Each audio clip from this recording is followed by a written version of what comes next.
when it comes to deficiencies, the more, and it's not the saying for the guys in the field is the more deficiencies you find, the more service work you can generate. It's not from a business side of point of view. I can understand the reasoning behind that, but it's not supposed to be a gotcha game. It's right. Supposed to be a, efficiency and life safety and making sure that the systems are going to do what they were supposed to do from the date they were put in, not from today's date, but from when they were installed. This is episode 91 of the Fire Protection Podcast, powered by Inspect Point. Today, my guest is Chris Logan of the Fire Sprinkler Podcast, as well as Wallace Kent Sprinkler. Chris, longtime friend and fellow podcaster. Great having him on. I've had him on here a few times. I've been on his podcast as well. I haven't caught up with him in a while on this podcast, so kicking off 2026 with chatting with him about the industry, what's going on up in Ontario, in Canada, where his company's located. And, there's some changes to the fire code up there. So we got into that a little bit more on the sprinkler side of things. But it was a longer podcast. And, Chris and I get talking quite a bit once in a while. And it's great to see the industry evolve and what it is today. And, a lot of it is, due to Chris, is one of the first podcasters in the fire protection side of the industry and kind of promoted us to do this at the Fire Protection Podcast and some of the others that are out now. So on to the podcast and hope you enjoy. Thanks, Chris. It's been a while. I think I've been on your podcast last. You haven't been on here in a while. No, and you haven't even been on my podcast in a couple of years. It's been a while. Yeah, I guess it was a couple of years ago. I remember. Yeah. If I'm thinking off the top of my head, I want to say it was probably it might have been 2021 or 2022. Well, you came to the booth at AFSA. That's true. I did a little. Yeah, that was a cool clip. Still working on some of that. So you dropped it over the holidays, and I'm like, oh man, we're still not done with that yet. Oh, and I got more. I got more little clips and stuff like that I got that I'm going to start putting out. I just haven't done them yet. My nice. editor hasn't gotten to it yet. Soon. It's a little bit uncomfortable being on the other side of the microphone. So if I start trying to lead the conversation, you just put me in my place as the guest. It's all good. Well, I'm going to get right to it because you were a couple minutes late, and I want to know. I want to tell the audience why you were a couple minutes late. Yep. Go ahead. It was a little unsettling coming on. We are a user of Inspect Point, obviously, and I'm always talking about staying on top of the latest technology, evolving with the industry, and the industry is not evolving with, the industry evolves without you. And we have, we're limited in our usage with Inspect Point because we are, still an old school growing into it company. Yep. And we had some guys do some hydrant flow testing probably a month ago now. And such is the issue with paper documents. The chicken scratch document got lost in a truck, and I'm sure it's, it was somebody called me with the information, and I wrote it down on paper, and then she's gone. So I had to scramble this morning to go and retest a hydrant that had already been tested, so that we could provide a customer with an inspection report. So. If that's not the Inspect Point sales point, I don't know what is, right? I mean, we didn't mean to do this right off, but I figured I'd hit it. So hydrant testing, obviously, do you have to be careful because of how cold is it? It's mild down here today, so maybe it's above freezing up there. It's 1 degree today, so it is. Typically, we try not to do a lot of hydrants in the winter, but if a new subdivision, if a new hydrant gets built, gets installed anyways, you have to commission that hydrant, doing your full NFPA 281 hydrant flow test for color coding. And that's what the flow test that I was doing today. So I had to do the flow test, had to do the math and color code the hydrant accordingly. But without finding those documents, it's a tough go. And you're not just going to pull them out of thin air. So that was my start to the morning was, hey, do you have that report? And me scrambling, trying to clean off my desk and scrambling to call the guys that did it to find it, and to no avail. So retest a hydrant. It was close to home, so it wasn't that bad. And I was able to get back here just a couple minutes late for our. No, I'm just razzing you. It's kind of the point. And we've I think we're continuing, and I think the industry is trying to do this. Is all right, labor is the key. We don't have back office labor enough, but definitely in the field, right? From the fitters to the inspectors to the service technicians, whatever. If you can make it easiest for them, but also, save that trip back out, right? Yeah. And I think that's what we're doing that with some of the AI we're coming out with, trying to, hey, make sure before you leave the site, everything's up to snuff. Otherwise, I had an HVAC technician. He had to come back out, and it wasn't on me, right? Yep. It was on the company. So they're down, it was a quick call, but it's a couple $100. Any quick call, even if it's a quick call from being on site, if it's on site for a half an hour, it's not a half an hour of job time, because there's travel times, if there's material that's got to be picked up, if there's anything like that, all of that stuff adds up. And in labor, in fire protection and contracting in general, labor is your biggest cost. So finding a way to not cut hours, because that's where I think a lot of the people in the field get confused and get frustrated and mad with, is it's finding the quickest way to do the job for the customer so that they can get on to the next job. Because with the way the codes are developing as fast as they're developing, there's more and more things that NFPA and the local bylaws and stuff like that are putting in place. You need more hours to do a full NFPA 25 inspection, or a full Ontario Fire Code inspection, or a full your local jurisdiction's inspection, whatever they want. So finding ways to save time isn't cutting your hours or cutting the legs out from your staff. It's how do we service more people as competently as possible? Yeah. I mean, deficiencies are getting written higher and higher now, whether they're critical and non-critical, but and how they're getting fixed. I think they're getting reported back to the HJ and even the building owner, obviously. And, because of that, there's more need for more service technicians and inspectors. And so it's not going away. Yeah. When it comes to deficiencies, the more, and it's not, the saying for the guys in the field is the more deficiencies you find, the more service work you can generate. And it's not from a business side of point of view. I can understand the reasoning behind that. But it's also not, it's not supposed to be a gotcha game. It's supposed to be a, efficiency and life safety, and making sure that the systems are going to do what they were supposed to do from the date they were put in, not from today's date, but from when they were installed. Yeah. And I think most companies are pretty good with that. And, non-criticals, if it's something small, alert the building owner, they can probably do it themselves. Right. A lot of times there's a signage missing from the incoming isolation valve. Yeah. Your system's going to work. It's not going to shut down your system. Right.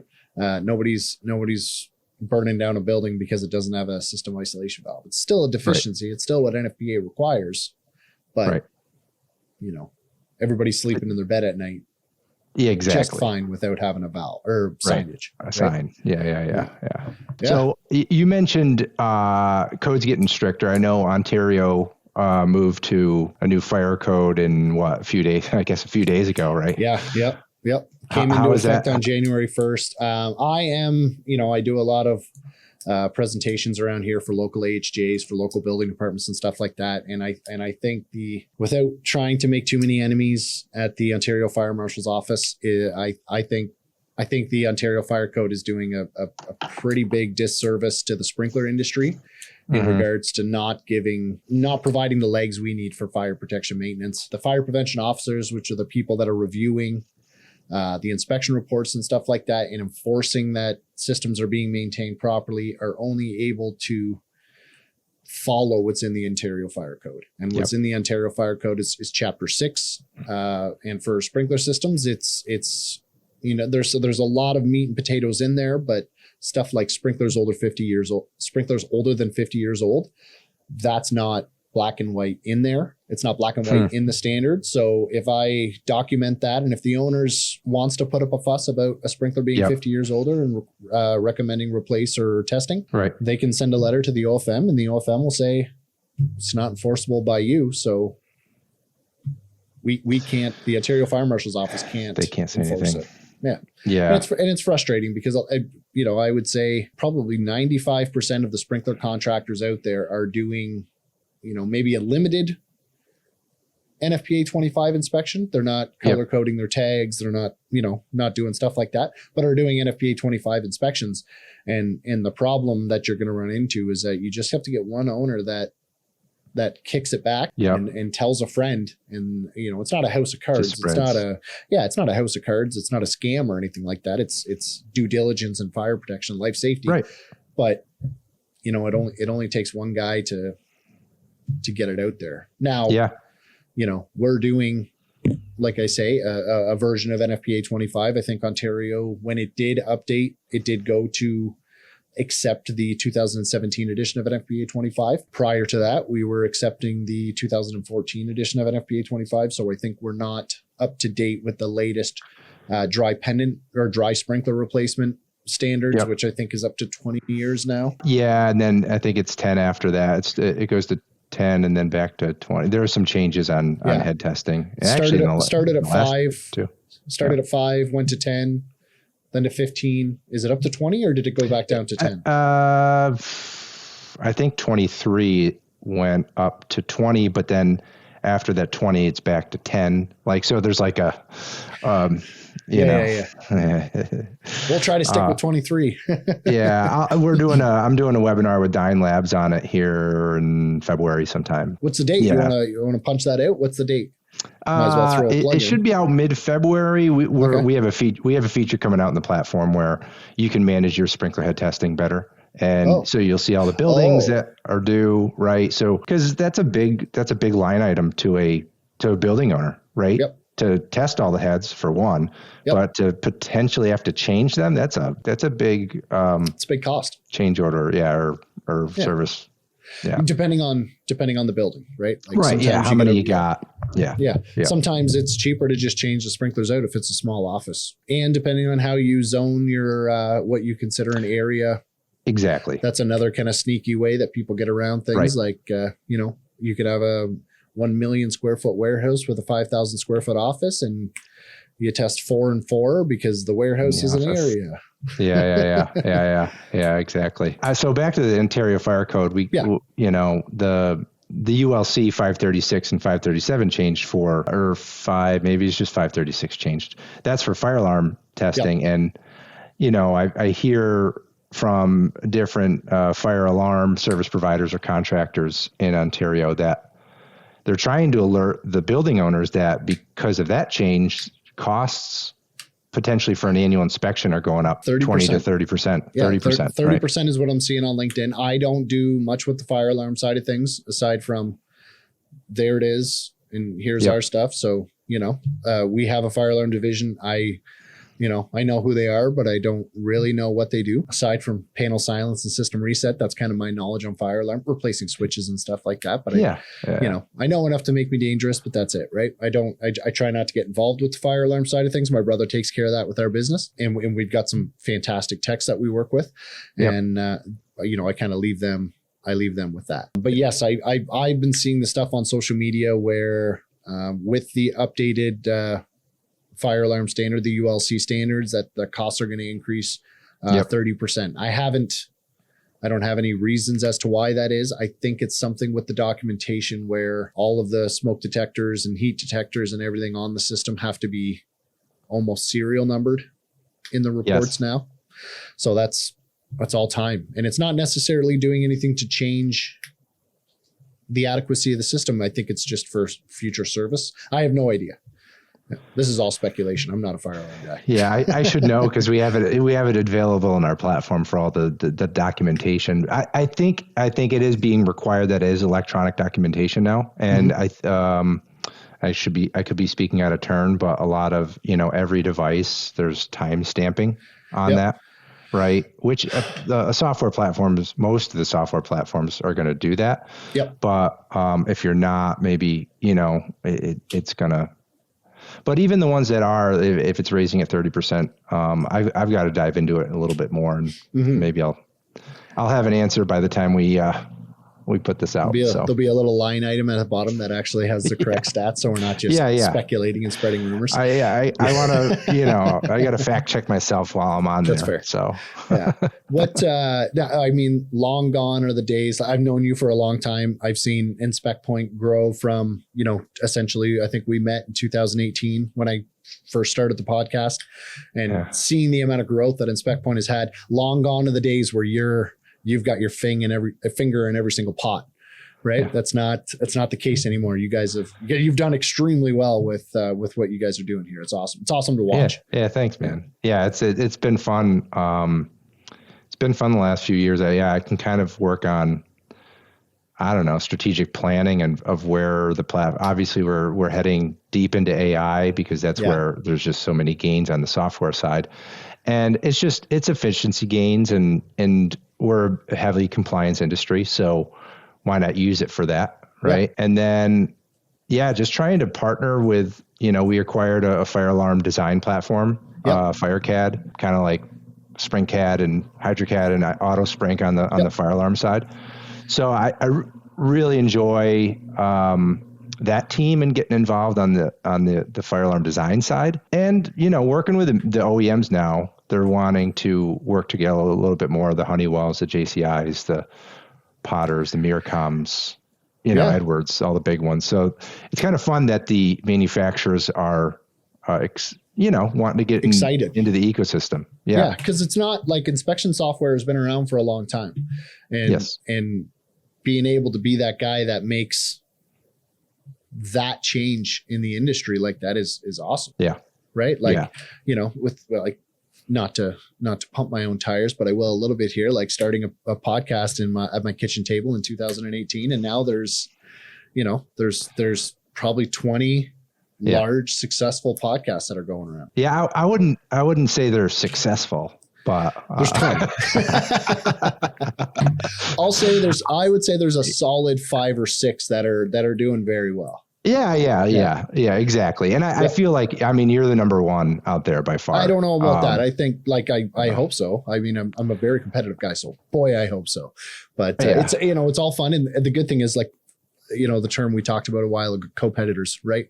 We're all working together. We're all trying to do the same thing. We're all trying to improve the industry. It would be weird if we weren't friendly. Yes. If we saw each other at conferences and, started, fist fights or shoving matches or anything like that. But you see that specifically, and maybe fire alarms the same. I don't go to those trade shows, but it's funny how friendly the competing companies are in sprinkler. So even the large manufacturers of valves and fittings and sprinklers themselves, they're all, you'll see them at the conference. They're at their own specific booths, but then after hours, they're all going for dinner together. They're having lunch, and it's not coercion. They're not working together, but they're all friendly. And it's like, everybody in this industry is a co-competitor for the. And you're right. And a lot of it's like you don't leave really the industry. So, you don't want to, burn a bridge or whatever. And at the end of the day, we're all in this to protect buildings and people's lives. So it's like, all right, is one sale, to your competitor really going to make or break your life? So well, and a lot of the conversations that I have with these manufacturers is they understand that they may not be able to do everything in sprinkler. They may not have a sprinkler for every application, and they're okay with admitting it. They know what they do well, and they'll say, you know what, we don't have something for this storage arrangement. Try this, but don't lose my card because I do have extremely good applications for this or for that or for this. Yeah, you be the resource. If you're the resource for that engineer, designer, building owner, whatever, right? If you're the resource, they're going to come back to you every time, even if you're given a competitor's information. That's right. Yeah. James said that in the last podcast that I released. We had a good conversation about, staying involved with the industry. And he said that he's like, I understand that we don't have an application we don't have a sprinkler for every application, but I have an answer for every application. It may not be ours. That's kind of I dumbed it down to the way I talk. James doesn't talk like that. That's obviously not how James speaks, but that's how I speak. So that's what you get. But yeah, it's cool. I like the way the industry is in that regards, where it's friendly, it's competitive, it's very competitive, but it's a friendly competition. And man, just a bunch of really, really good people in this industry. Yeah, it is. It is a lot of fun, and I'm reconnecting with a lot of people I worked with a while ago, and and now I'm getting more on the fire alarm side, which is kind of fun as well. What anything coming, or I guess what were your highlights in last year from your podcasts, and what do you got coming up this year? Anything you can talk about? As far as last year comparing to this year I've got pretty ambitious goals for this year. My struggle with the podcast, I'll talk about what I've been terrible at before I start talking about what I want to do this year. But consistency with me has been my problem. The podcast isn't a full-time job. When I say I have staff, it's my wife and my sister that helps with editing some social media stuff, because I'm a fitter in a golf shirt. I do a lot of design and estimating for our company now, but I still like to get on the tools. I get a little anxious, or if something cool comes up, like a fire pump's having issues, I like to get out there and play with them. Right.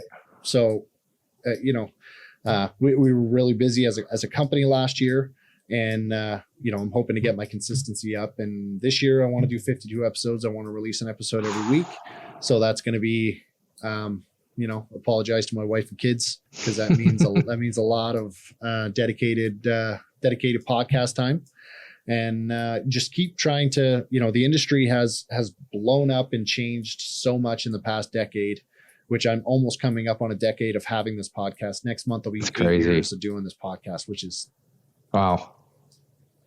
It's I don't know if you swear on this website, but on this. Oh, you podcast, can say whatever you want. It's fucked. It's crazy to think that's the only time I will, but it's completely bananas to think that this podcast, the Fire Sprinkler podcast, there's my plug, has blown up and has grown and gotten the support and respect from heavy hitters in the industry like you and everybody else. It blows my mind. It doesn't make sense to me. It still doesn't make sense to me as to like why I'm doing this and why everybody respects it. It's crazy. Well, I don't consider myself a heavy hitter, but I'm in the same boat where it's like, oh wow, this marketing style is, to the heavy OEM headers and the associations out there, right? They haven't, I'm just going to say it, they haven't been able to replicate this marketing model, right? Nope. None of the OEMs have, none of the associates, they've tried, right? And they have a valiant try, but when you're an OEM, you talk about your stuff. You don't talk about like the industry and whatever.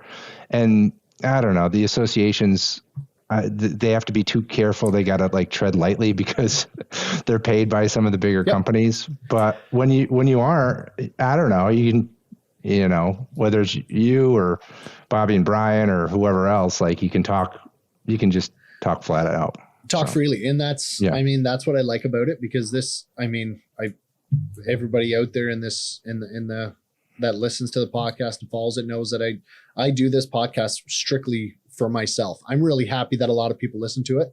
But I get to talk to some of the smartest people in fire protection from around the world. And that is huge for my own education and personal growth and any other of those keywords that businesses and, marketing people want to put in there. But, putting it bluntly, this podcast is all about my personal education, and I absolutely love it. I get to see new products before they come out.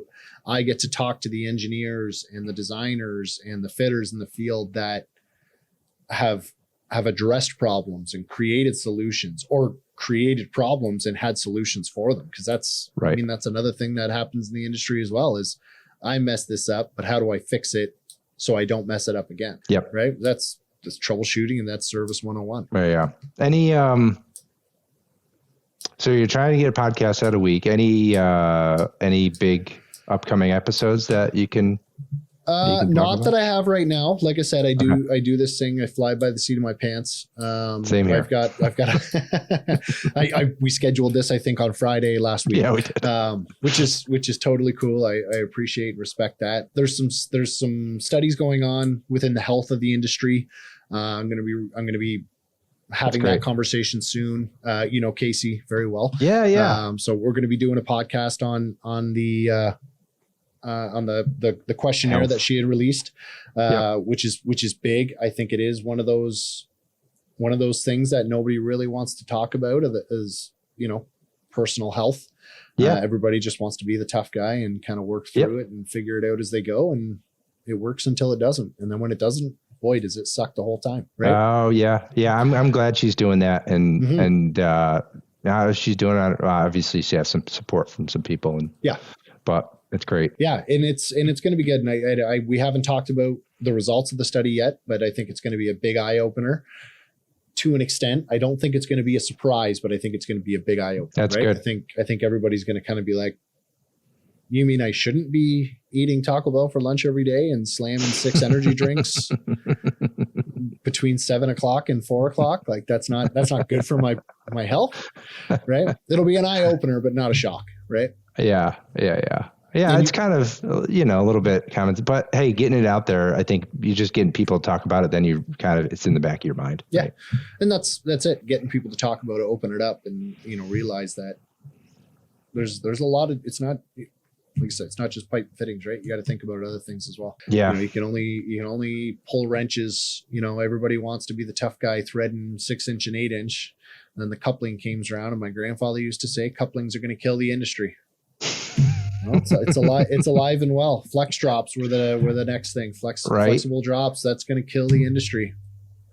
Yep.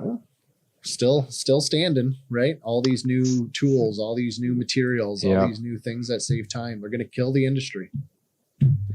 No, can't wait. That does, yeah, right. You just gotta adopt it and be open to change. So and understand that if it's saving you time, like that gives you the opportunity to get out there and bid more work. Yeah, exactly. I think that, you know, the state of fire protection in the sprinkler industry is not, it hasn't gone down. Yeah, you have some install, you know, riding the economy, but I think it's still pretty strong on the install side. And I don't, you know, the service side is that keeps growing double digits every year. So there's been talk since 2022 about there being a major construction lull coming.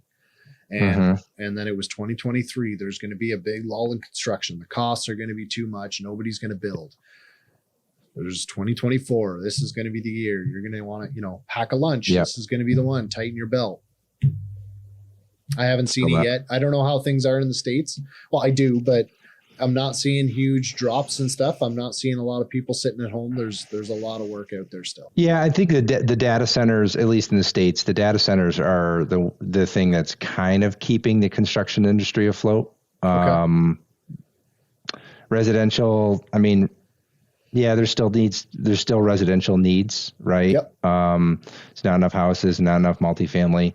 That's not really in fire protection as much. Maybe multifamily is, but yeah. But the data center is the big, you know, that's kind of keeping all the big firms busy, right? Yep. And design engineers. So I think that'll continue on probably for the next, year or so. And then, but the service side, like that's where everybody, I don't know, that keeps growing. And I think there's just still a need there. And I don't think that's going away anytime soon.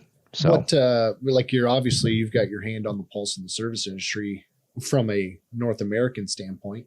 How do you have the percentage points? Like what kind of growth do you see from a service standpoint? Oh, I don't know I don't know service, but I know, I think just fire protection in general is like 7-8% year over year. And it has been that way for the last 10, right? Now, would that be like within each individual company or industry as a whole? That's the industry as a whole, right? Now, if you break it down, everybody is moving to the inspection and service model. So everybody's going that way. If you're like 10 years ago when we started the company, probably 30% of the companies didn't do inspection or service, right? They would just do install, wait for that big job, make their single digit margins and on to the next one, right? Which are it's a lucrative business, but if you blend that, you keep the lights on with some inspection contracts, and you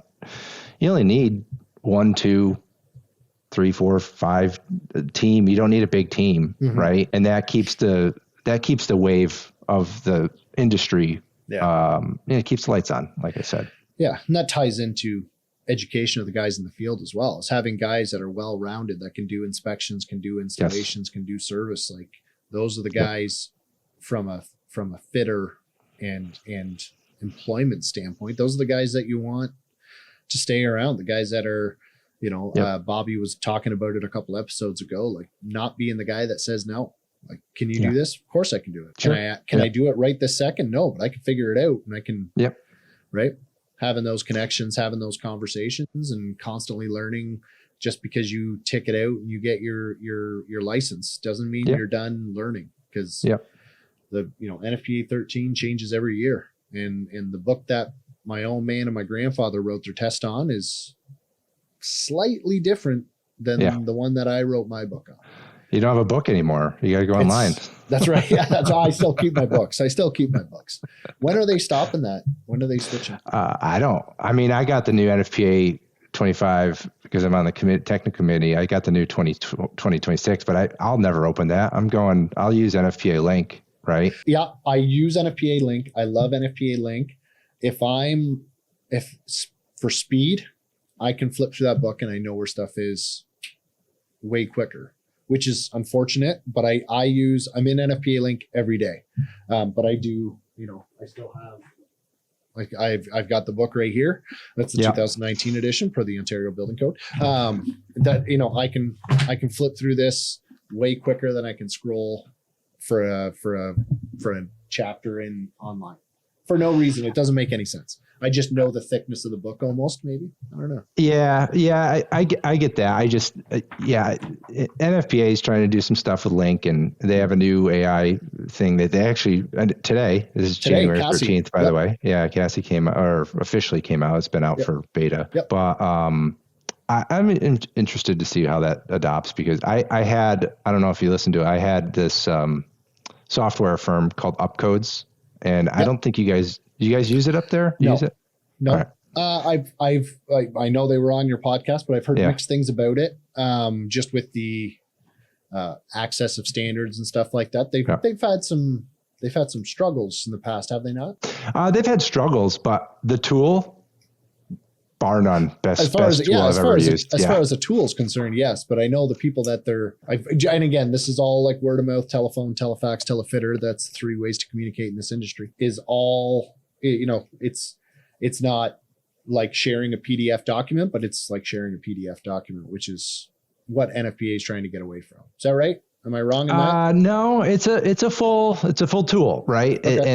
And they're and we talked about on the podcast, the codes are public, right? Yep. So their stance is codes are public, and everybody has rights to the codes, including us, and they developed a tool around it. And it's the way AI is going.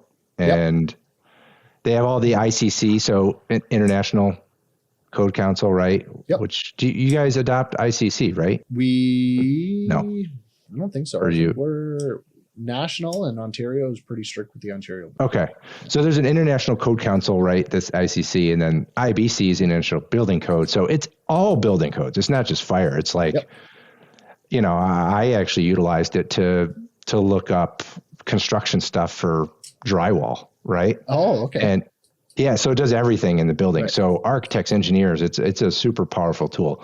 There's a little bit of fire in there, but you need it too. And it doesn't have all the fire stuff, but incredible tool, and it saves so much time. Like I brought it to a plan reviewer when we were getting like permitting, and it was like I knew more code than the plan reviewer, right? Because of this tool. Really? Because they don't. Yeah, they have the code, but they're not like in it constantly in it. And this tool, it lets you essentially access everything. That's the thing with like building officials and fire officials, fire prevention officers and stuff like that, is they're expected to know everything about everything, and it's insane. Yeah. How come the FBO didn't catch this? How come they didn't catch this? Because they're worried about sprinkler code, fire alarm code, egress pathways, emergency lighting, everything. You're an expert in one of the categories that he's expected to be an expert in. And, right. The more you're willing to educate and communicate with those guys, the better of an ally you're going to be with them. Yeah. Well, I gave it to the plan reviewer, and they're going to start utilizing it. Right. Yeah. And it's great for them because now they have the tool, and if, whatever contractor comes in, they'll be able to cite it. Right. Yep. Anyway, we'll see what happens with that. But yeah, I'm curious. Like I mean, I'd be lying if I didn't just pull the website up, and the little video they have on the homepage looks pretty interesting. It's got NFPA 13 in there too, by the way. Interesting. It's free too. That was going to be my next question, is where do I, all right, I see. And then there's different plans, obviously, Yeah. Cool. Anyway. Yeah. What you asked me about what I got coming up this year. What do you have coming up this year? This is a big one right here. Your episode with me. I appreciate that. That's very nice. Yeah, exactly. I've got JCI, Dr. Roger. I'm going to get his name wrong. Weiswig. He's coming on. Talk about some JCI fire alarm stuff. Nice. I think we're talking about fire alarm stuff, but so I've got an upcoming episode with this thing called Ting. It's an IoT device for electrical and now freeze safety. Okay. So pretty cool stuff. Big play in the insurance side. I presented on it a couple times last year, and it's essentially an IoT device that will alert you if there's an electrical fire in your house or power outage or whatever. So, and it's free. It's free. The insurance companies are giving it away for free. Is it? Has it got all the ULC listings and everything, or just it doesn't? It doesn't need it. Because it's a remote. It's not doing anything to your electrical. It's just you just plug it into your outlet, and it's just monitoring your voltage. So it'll see swings in it, and if obviously the power goes out, or if you have bad wiring somewhere, it'll alert you. Really? So it'll like if I plug it in down here in my office in the dungeon in the basement, it won't tell me a location, I'm sure, but it'll say you may have a crossed or a exactly. It does your whole house. So it's not going to tell specifically, but you might be able to get a professional out. And I think they give you like a credit. Like, well, at least my insurance company gave me a credit to have an electrician come out if there was an issue. So it's free. Where do you get it from? Ting. Well, I got it from my insurer, but okay. I think you might be able to just buy it. TING. So I got the CEO coming on hopefully soon. Nice. That's an interesting one. That's pretty cool. It doesn't fall into my very specific sprinkler. No, it actually does, because they're coming out with a freeze protection device, IoT device. So if you essentially it's a thermostat, not a thermostat, but a thermometer, right? Yep. It's a digital thermometer that will alert you if you're whatever in a dry valve room, right? Mm-hmm. It's got to be above 40 degrees. Why don't you just toss this in there? There's a bunch of this type of devices that are coming out right now. I believe AGF has one similar to this that's coming out like this, where you plug it in and it can send a alert to cell phone of maintenance manager. Depending on your relationship you have with your customer, you can have it call your sprinkler contractor directly and just say this low point needs to be drained, needs to be serviced, your temperature's low, things like that. So there's technology. Salamander was another one that came out with something similar to this, probably 5 or 6 years ago. It was an interesting product. And it's cool. I like this. Yeah, it's good. And it doesn't have to be, with that, if you're doing it on fire protection, it doesn't have to be listed or approved per NFPA 25 at least, or 13. They don't have to, if it's not doing anything with the system, right? If it's not operating a valve, right? If you're remotely testing something, yes, it has to be listed and approved. But if it's just gathering data and sending it back to the building owner or whoever, it doesn't need to be listed, which that is progressive for the industry because you can innovate faster. Yep. Yeah, well, it just helps everybody, right? It's just I'm surprised it's not faster. I like putting a pressure transducer on a sprinkler system is not that crazy of a, JCI tried to come out with it and it never took off. It's kind of crazy. As far as what do you mean? Like remotely monitoring a sprinkler system, right? Okay. The pressure transducers to know what the pressure is at any given moment and looking at over a month's time, Would right? that have to be technically listed? Couldn't you do something like this? It wouldn't have to be because it's not affecting the operation of the system. Exactly. Right? Yeah. It's like an ancillary device. So it's a pressure transducer that has to communicate back to a cloud platform, or it's got to gather the data somehow. It's usually connected like 4G or 5G. But I think there's just the cost is too high, or there's not a building owner that cares about it enough. There's no return investment on fire protection until you have a fire. So that's the biggest struggle in sales, right? Is with fire protection, maintenance, and service and everything like that.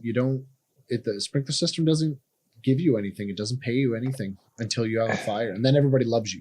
Everybody high fiving you walking in the building, but it's an expense until it's needed. Until you have a fire or you have a frozen dry system, right? And have fun remedying that. So I think on the dry side, right? So it is, but things like this. But if I get a service call for a frozen dry system, that's the building owner's cussing you out because you have an issue and here's your invoice and it's not little because you've got to replace a bunch of stuff. But when you have a fire and you see, we've had, in nothing nefarious, but I've had, I think, probably 5 buildings that we've designed and our guys have installed that I've designed and our guys have installed that have put out fires. Wow. And that's a good feeling. Man, that is a great feeling. Yeah. Yep. We had one nursing home that was a NFPA 13R installed wood construction. So nothing in the attic. We had a service call. It was probably 2:00 on a Friday. So most of our guys are kind of checked out and doing their own thing. And maintenance guy called us. This was probably 2 weeks after we had put the system in service, taking everything, taking the clips off the sprinklers, put the system in service, open the valves, etc. And, we're there telling them like, listen, this is not something you ever have to worry about. You have a 1 in 16 million chance of a sprinkler falsely activating because it was an existing building that had been around for a long time, but the Vulnerable Occupancy Act in Ontario required sprinkler retrofit. Nice. So they had to bite the bullet and pay for the sprinkler installation. And, he called me cussing me out like, boy, I better buy a lottery ticket because one of your sprinklers just went off in this mechanical room. And I got 80 elderly people out on the sidewalk and the fire department's on its way. You better get somebody here right now. You son of a blah, blah, blah. Called me everything, called me everything but what I am.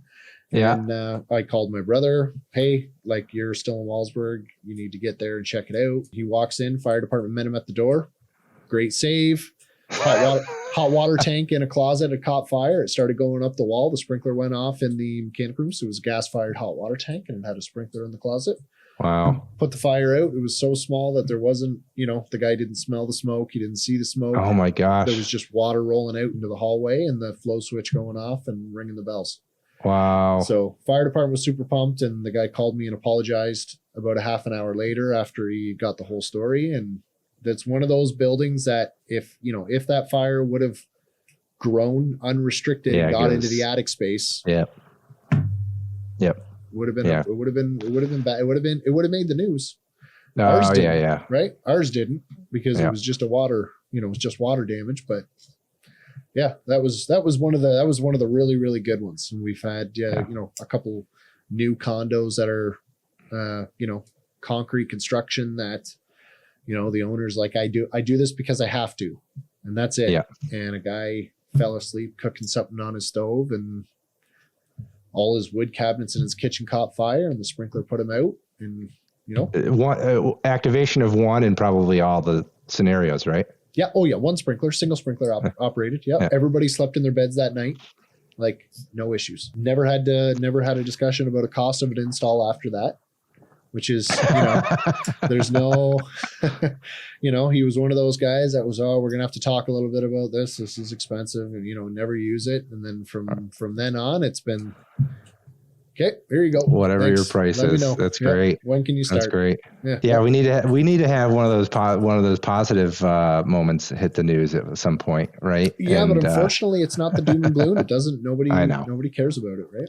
I know. Anyway, well, here's to a good 26, Chris. This is great. Absolutely. What before we cut out, where am I going to be seeing you in person? What events are you going to this year? I'll be at NFPA. Yep. That's a must. I'll probably go to a fire alarm show, so I won't see you there. Not sure if I'm making it out to Seattle for NFSA. Okay. AFSA is in San Antonio. That's probably there's probably a good chance for that. Yep. And then, are you coming to CFSA? You'll see me in me in Toronto. That's what I wanted to hear. Yeah. that's an important one. Yeah, that's a good one. That was great last year. It was an easy for an East Coaster, right? Yep. An East Coast of North America. It's easy to get to Toronto. You have it right down the street from the Toronto airport. So for better or worse, having it in Toronto isn't bad logistically when we're trying to bring in people from around the country and around the States. As a Southwestern Ontario boy, Toronto's one of those places where it's nice to visit, but boy, is it even better to leave. Just the traffic and everything like that, but that's okay. That's once in a while, it's probably all right. Yep. Yeah, we like to go there and look at the buildings and that kind of, look at how big they go here. Holy cow. Yeah. I like that one because there's a lot of the big national companies in Canada are right down the street, right? They're all within 5 miles of each other. Or 5 kilometers of each other. Awesome. Cool. This is great, man. Yeah. It's awesome catching up with you. We didn't really come in here with like a specific topic, but boy, did we cover a lot of ground. Yeah, we just kind of riffed, and it's kind of like what I'd like to do once in a while. Yeah. And this is great, and we'll get this out, and appreciate you coming on. Hey, thanks for having me, man. Appreciate it.